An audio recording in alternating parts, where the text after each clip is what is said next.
Thank you, and it's very unlikely that I had to come and run into this like I did. So I apologize, because this is a generous invitation that I accepted, and ultimately had to be down at the county administrative office dealing with some administrative things. So, which is part of the job. It's part of the job.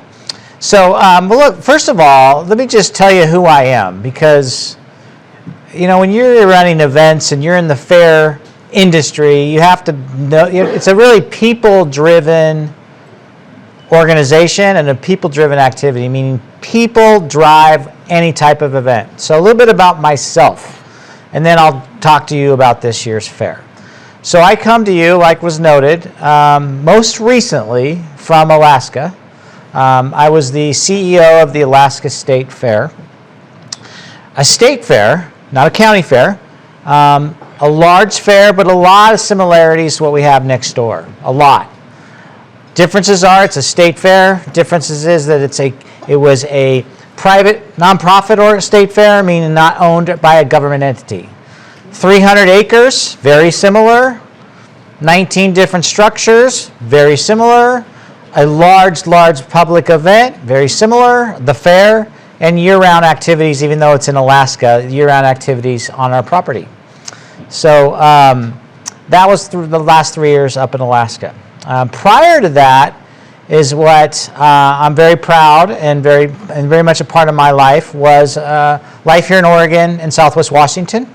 I was the CEO of the Portland Rose Festival Foundation, which is the private nonprofit chartered with producing the annual Rose Festival celebration in the months of May and June. And my tenure for over 25 years there produced air shows to car races to, of course, the Grand Floral Parade and the Junior Parade and the Starlight Parade, amongst lots of other activities at the Rose Festival. Yes, there's a question. Did you know Angel Ocasio? Of course I know Angel Ocasio. I hired Angel Ocasio. I'm one of his clients. Are you really? Yes, he just retired. Yes, he did. Yes, he did.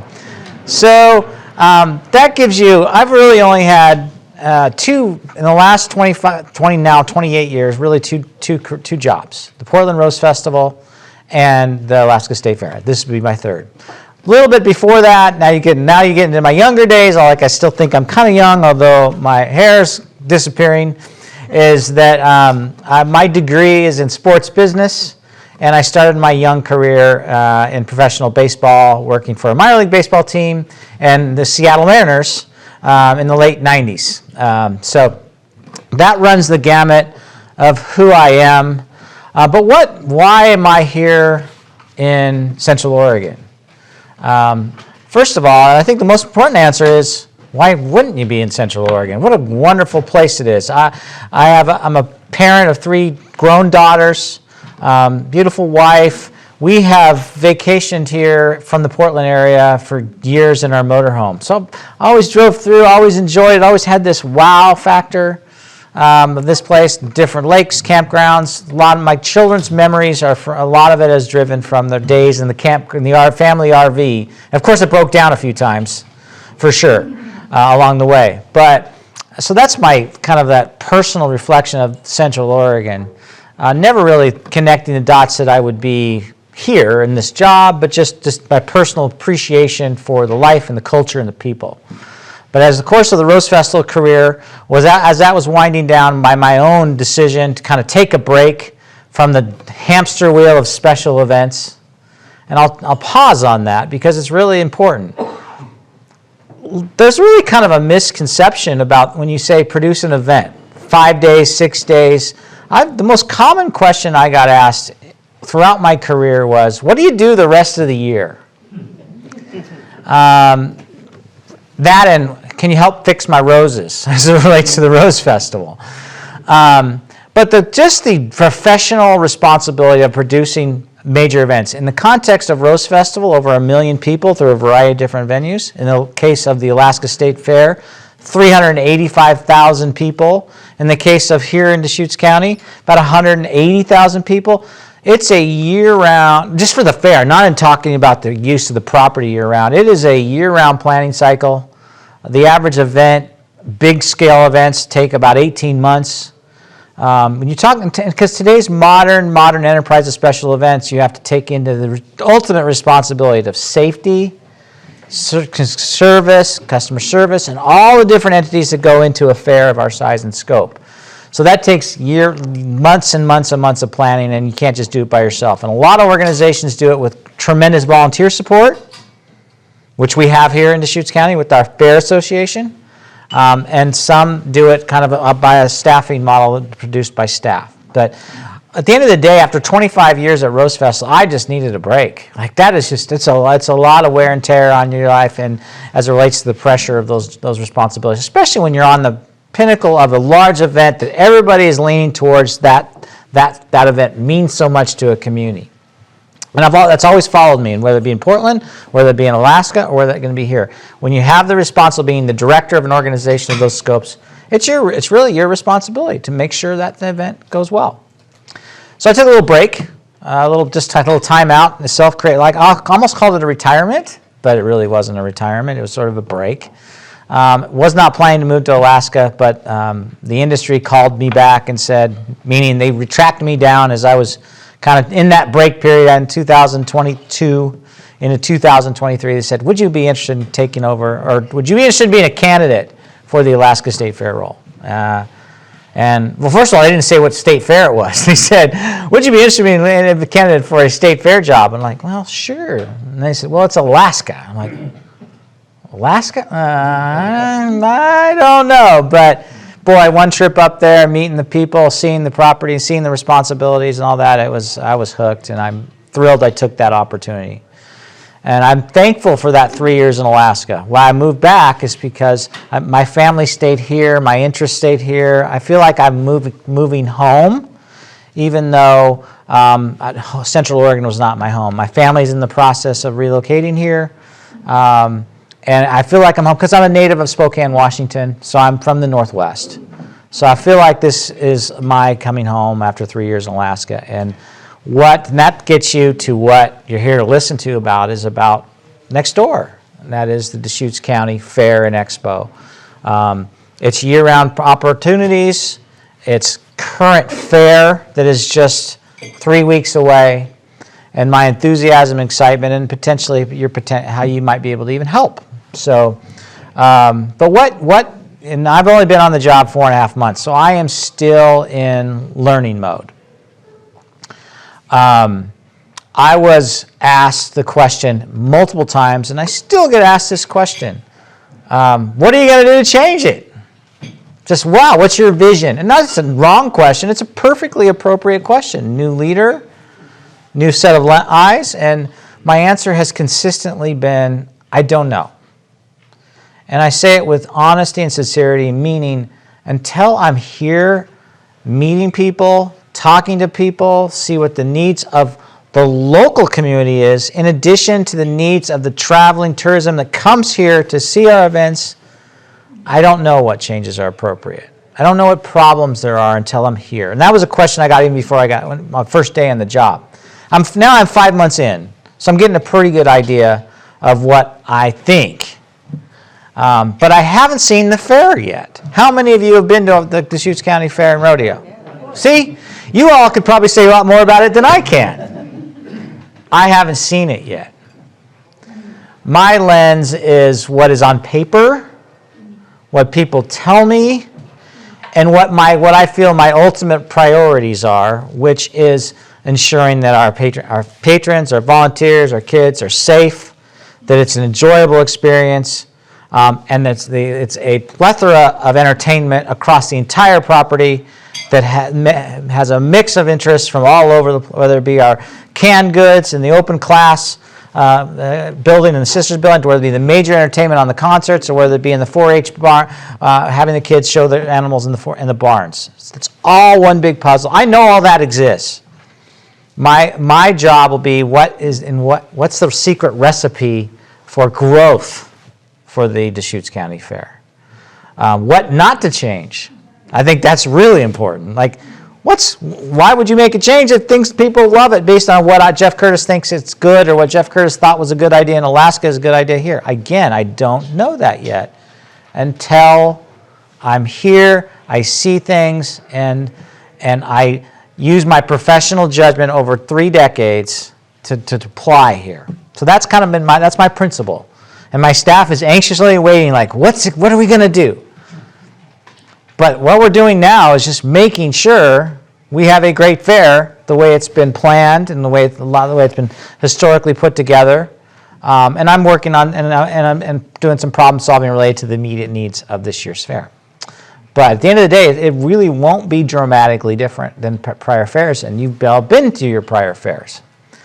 Doesn't mean that I don't have ideas or suggestions or a vision that I'll put in place after I see the actual fair. Because you just can't look at a map and say, oh, look at that pizza booth and look at that thing. And you really just kind of have to put this canvas together after you see it and see how it works. But the other aspect of it is the year-round opportunity. It's a publicly owned county fairgrounds, chartered to bring people together to be a destination for events of all types and built and designed so. Very much agricultural focused, 5 barns specifically, multi-room meeting facilities, open grass, a large arena for indoor events. That's a year-round role of maintaining those buildings and that property and booking and having activities year-round that financially pay for it. There was a bond measure that paid for that 25 years ago. That just paid for the construction of the fairgrounds. Doesn't pay for how to get, so it has to stay self-sufficient. Everything we do has to generate dollars so we can turn around. There's no magic dollars to say, well, the county's just going to pay for this if we didn't make a profit. And we're not interested in making a profit. We just got to make sure that the event is utilized in its best needs and serves the community. So that's a big piece of the job other than the fair. So that's the 2 pieces of my job as it relates to the structure. What I have to look at day to day is the year-round focus of using that facility to the needs of the community that ultimately financially we can generate enough dollars to maintain it and grow. And then the second piece of the puzzle is having a very successful county fair that ultimately actually helps fund those year-round operations as well. So those are the 2 elements of the job that I have. And I'm excited about that. That's why I took the job. And one of the things that is most impressive, and I don't know if it's taken for granted, I don't think it is, but maybe, you being you, Redmond, Deschutes County, has one of the best fairgrounds in the United States. And I've seen a lot of fairgrounds. It's one of the newest and one of the best designed, very thoughtful fairgrounds. It's impressive. It's very impressive. That's exciting. The job that I'll have is being able to, is now 25 years old. So what's the next generation of use? Is it maintaining to the degree that we need to maintain? Is it an expansion of those current facilities? Because a lot can happen over 25 years. But you still have, today, one of the best fairgrounds in the country. And I think everybody in this room, those of you who've been here, should be very proud of that. I'm proud just to call it my place of work and my responsibility with a staff and on behalf of Deschutes County to be responsible for ensuring that property is well maintained, well taken care of, and we have successful events that meet the needs of a variety of uses, agricultural uses, livestock uses, big events like music festivals, to fairs, to conferences, to a lot of those things. We had over 250 events booked over there over the last year and a half. So it gets a lot of use. People don't realize that. Small or large, what makes the headlines is the big music festival or things of that nature. But there's over 250 events, and that matters. It should be that way. And so that's the job, is ensuring those events are coming here and attracting events that looking at venues across the state. We have to be attractive. We want them here. Some of these events feed an economic engine that goes deeper into the community, not just at the fairgrounds. at hotels, restaurants, across, not just in Redmond, but the bigger events spreading out. And that's the role, big picture role of Deschutes County Fair and Expo, is to be a major contributor to the economics of the entire county and beyond that by having large special events and being an attraction of that. So that's some perspective of what I did have to do, my job, my goals, and working with the team. We're a very small team, relatively speaking. Half our staff is maintenance, which is about 6 individuals, and there's 5 currently in doing relatively administrative work like myself. But we're going to be looking to expand that employment base, because if you think of all that I just talked about, that's a really small staff.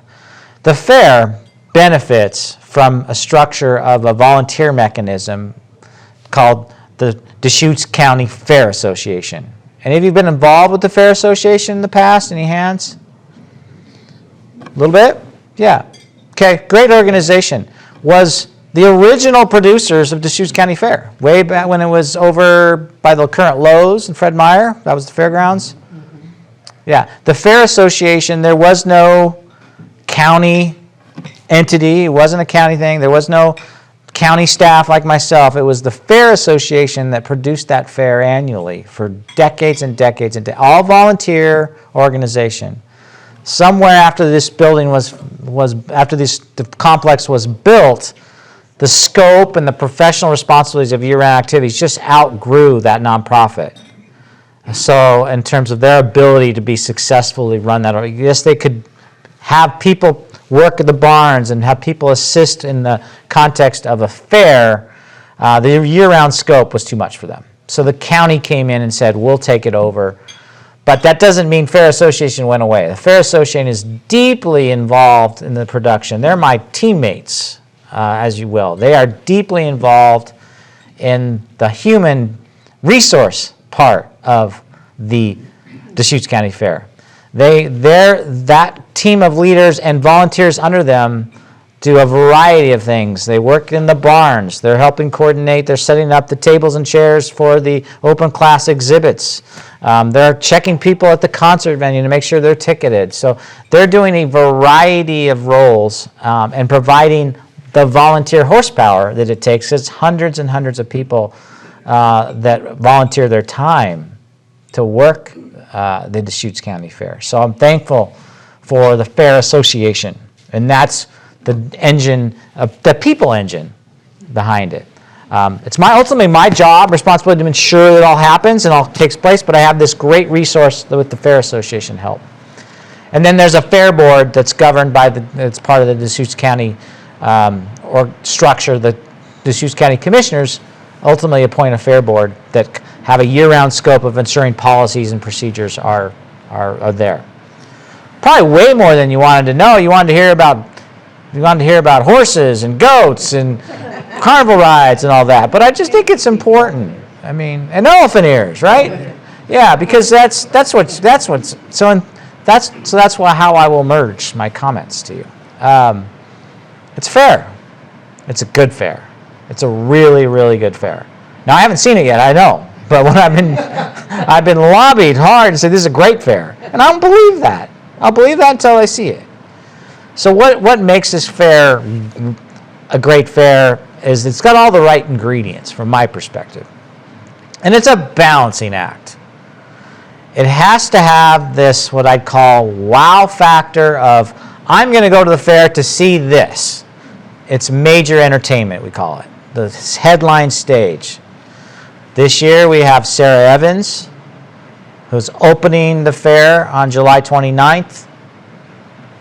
One of the leading female country artists in the 90s, still doing great stuff, and we're excited to have her open the fair, I almost called it festival, on Wednesday, July 29th. And that's part of a bigger, more deeper day that day. We're actually celebrating America's 250th that day, while we just went through the 4th of July. It is America's 250th annually this year, so that day is as a tribute to America's 250th.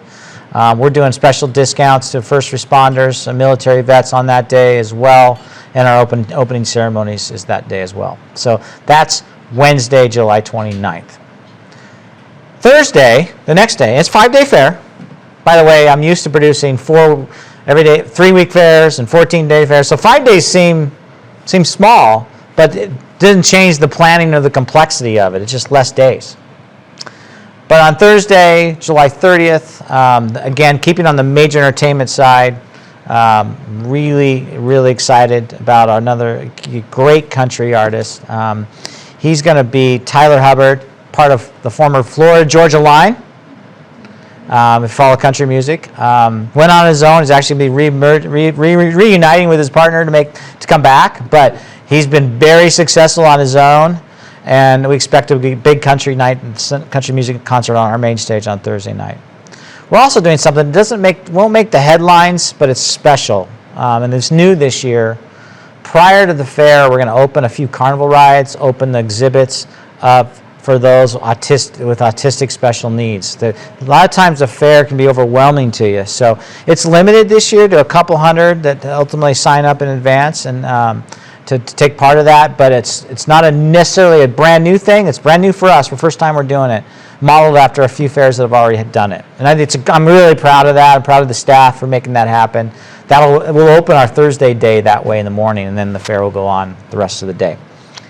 Friday night, if you're into hip-hop and rap music, is Ja Rule on Friday night, which is common. The fairs had that kind of that music typically on a Friday night. That's continuing. And then we're back to country again. Good old-fashioned country on Saturday with Clay Walker. And then La Carnival, a Hispanic Mexican out of Mexico, coming to produce on our main stage. The main stage matters. It is that wow entertainment, national acts, but it's below that main stage. In the course of every day running around the fair is 3 other stages with local artists and some national touring entertainers, magicians to bicycle aerial stunt teams called Off Axis. There's just a little bit of everything, and I brought a program that'll leave. I don't think I brought enough for everybody. You can kind of get a flair for some of this, but the point being is, as you walk through the fairgrounds, while that main stage is a destination and is a calling card for the evening entertainment, there is so much just making your way through the day at the county fair, and the complementing the main stage is a first-class rodeo. Yeah. So if you think of a fair, it's a combination of about 24 events happening all in one day. Events that can kind of coexist by themselves, but they're happening one day in a large fairgrounds. And our rodeo kicks off on Wednesday, and we'll go through. We'll have rodeo activity. The professional rodeo will go through Saturday night in the finals, and Sunday we have a high school rodeo called Duel in the Desert on Sunday in the arena. So that's our tradition. The only thing that's changed in recent years, it's gone from outdoors to indoors. So that's between main stage entertainment, professional rodeo. Those are signature wows. But again, what I think the beauty of a fair is what's in between that. Where you walk and taking a left or a right is an experience, no matter which direction you make your way through the fairgrounds. Complement to any good fair is a good carnival. And Davis Shows puts on a great carnival, both a kiddie area and a more advanced thrill area at the Deschutes County Fair. So that's a staple of that, but I don't know, and I think little personal connection to carnivals, and as I've grown up, I appreciate this, and as I raised 3 daughters, but it's interesting how what you do as a kid kind of influences who you are as an adult, and I tell you, as a kid, I loved carnivals. Didn't realize I'd be doing what I do as a career, but I think that kind of my affinity towards that kind of continued. I love a carnival. I was always the one wanting to get on those carnival rides, and it still exists today. People say, "Oh, carnival rides, that's an outdated thing." Not at all. A lot of young families look forward to that carnival. So we're excited to have the carnival as part of this 5-day celebration. So what it really, and then there's the barns and the 4-H and FFA. Displaying their animals. They've been raising these animals for months, getting them just right for the fair. Learning about and that's the educational component that 4-H and FFA provide. And the public gets to see agriculture, who may not see agriculture other than at the fair. that's my case. I grew up in Spokane as a relatively urban kid, and my experience with agriculture was at the fair. And I think that's true in a lot of communities. And to speak to that, nationally, the heart and soul, the beginnings of the fair industry was agriculture. It wasn't carnival rides, although there might have been a little. It certainly wasn't main stage entertainment. It was horses, it was pigs, it was chickens, and it was showcased, and then it was the products of that, eggs and jams and jellies and hams that were displayed. That's a community coming together during the harvest or close to the harvest, showcasing that. That's Fair 101 anywhere you go, and you can't forget about it. And even though you can easily get distracted by, wow, let's do this concert or let's do this rodeo, but let's not forget the cornerstone or the true meaning of a fair. Deeply embedded in a fair is the livestock agriculture and component, and the ability for people to engage and enter their canned goods or their piece of art or things that in our exhibits. So let's not forget about that component. That's all available for 5 days at the Deschutes County Fair. And the final ingredient is food. Elephant ears, right? Buckaroo breakfast. Buckaroo breakfast on that Sunday morning. Buckaroo breakfast takes place as a separate activity that's traditionally at the fairgrounds on that Sunday morning. They sell a separate ticket to have a great breakfast, and then the fair continues the rest of the day. And then through the course of through the fairgrounds is a mix of about choices and choices and choices, lots of choices. Some not so healthy and some not so healthy. But a few healthy ones mixed in. Side note, I was producing the Portland Rose Festival City Fair, urban fair, but still a fair, and was under some pressure to have more healthy foods, so I had a Subway at the fair. The worst performing booth by far. No one was at the Subway. I mean, no one. If you wanted to get a quick sandwich, you could get there, but everybody else was packed. But no one went on the Subway. So there is some truth to be said. You kind of go to the fair to just get away from that everyday normal and treat yourself. Treat yourself to that fried ice cream Twinkie or whatever it is, and just indulge. And that's another secret ingredient of the fair. So in a nutshell, that's what this Deschutes County Fair will be. Will be a sum of all those parts, hopefully attracting somewhere near 175,000 people of those 5 days. And we need those numbers to ultimately pay the bills to do that, give or take.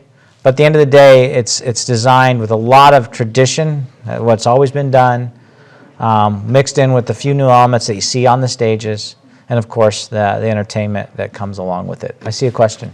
Yeah, can you tell us a little bit, any of the small stage stuff that's coming, the dance schools or the local magicians?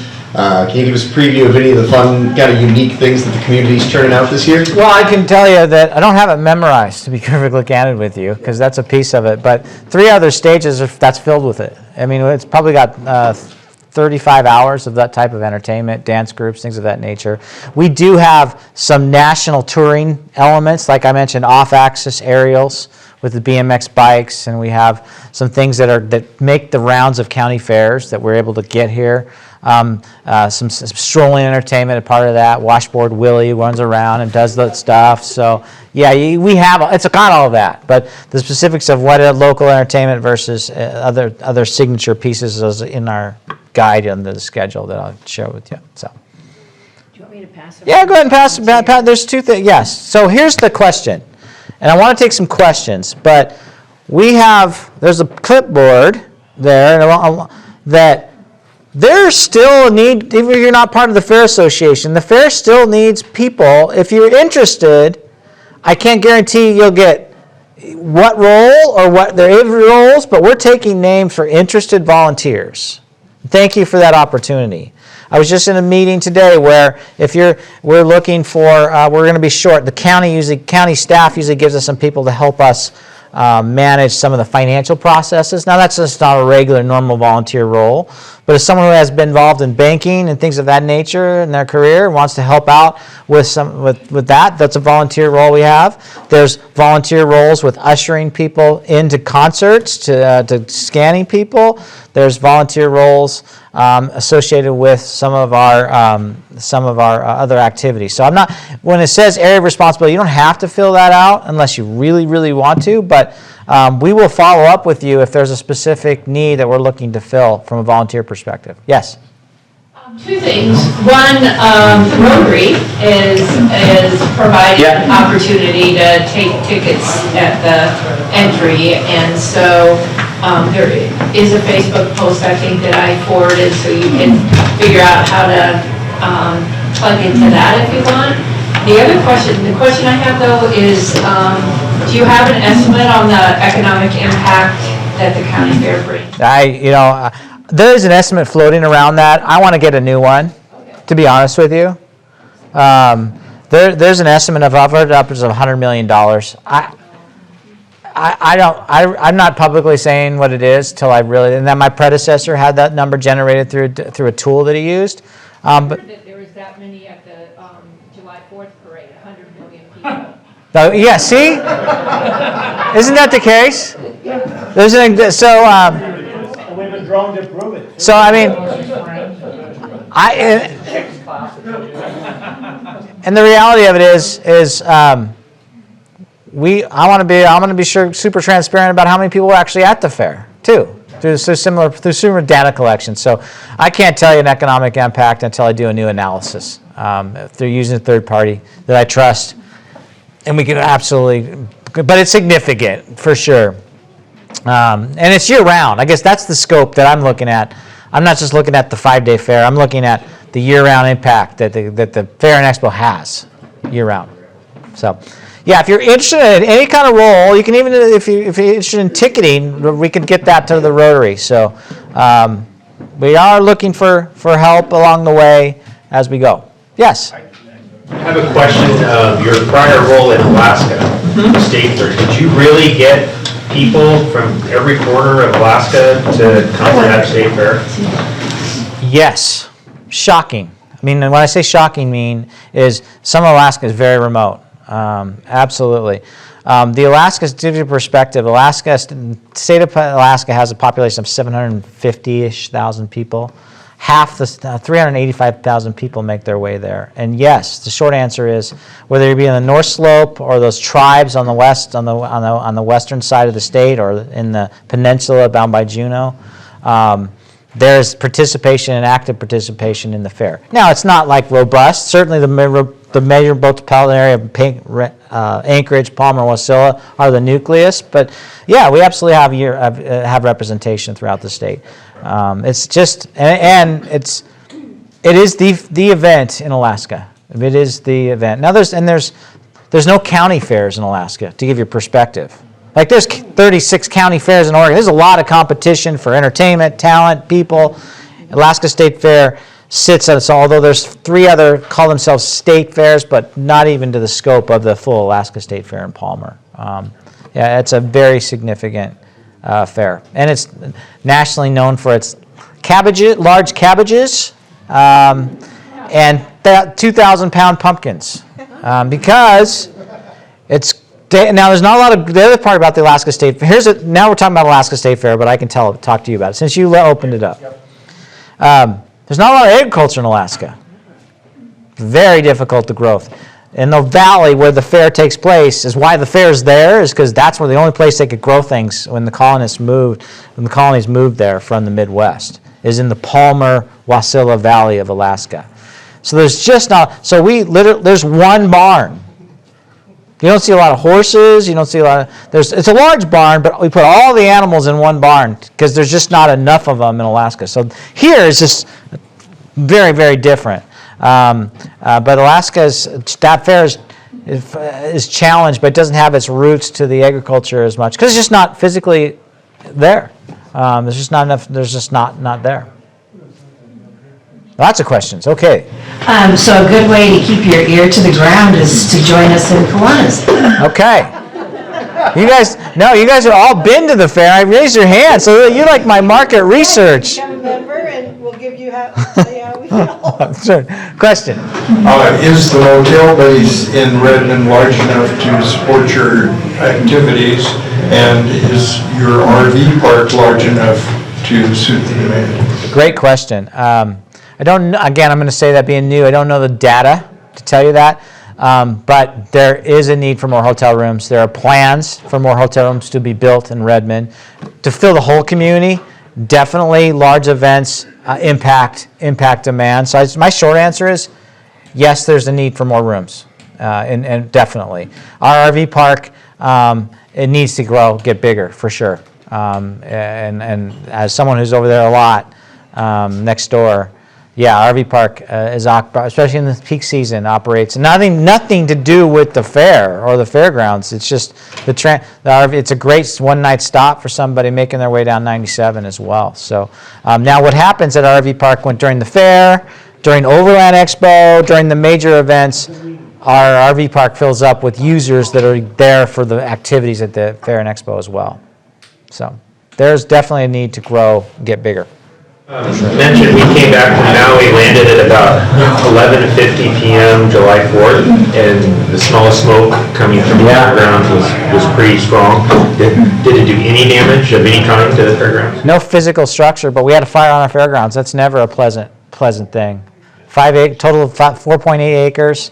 Now we own, if you look at a map, we own a lot of undeveloped land as part of the fairgrounds property that is used sparingly, specifically overflow lots for the biggest events. Base X right now is using a lot of our back for as they manufacture one of those large heating and air conditioning units. They don't have space to store them until they get sent to the customer. So you see a lot of those white wrapped structures in the way back. That's our fairgrounds.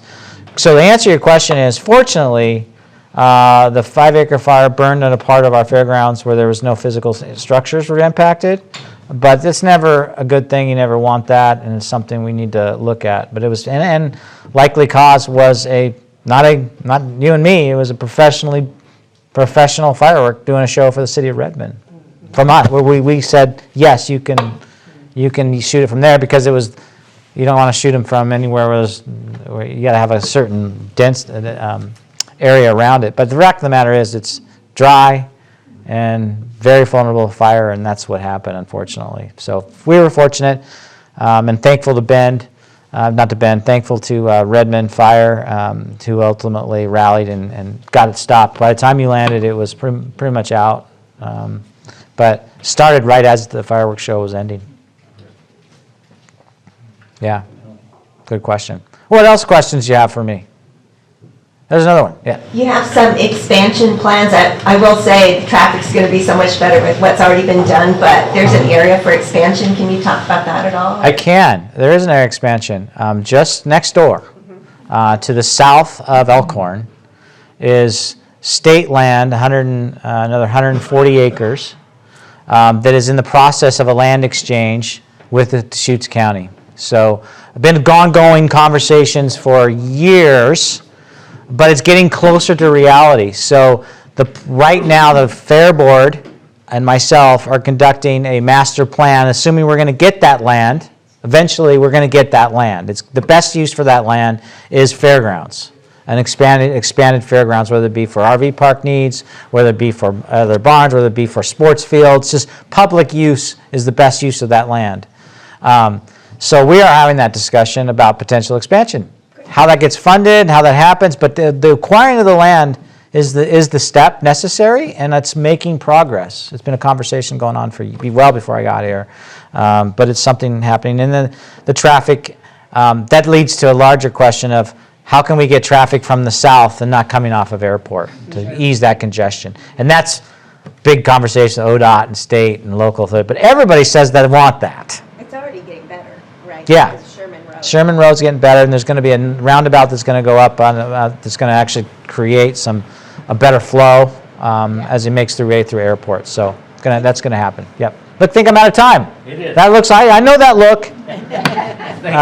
Hey, thank you very much. Appreciate it. Appreciate having me. I'm sure people will have more questions if you can stick around. Okay, I'm here. We're gonna. Definitely you here. have a little pen. Oh, perfect. Gotta get a picture. They did I know, And probably, I was admiring Ted.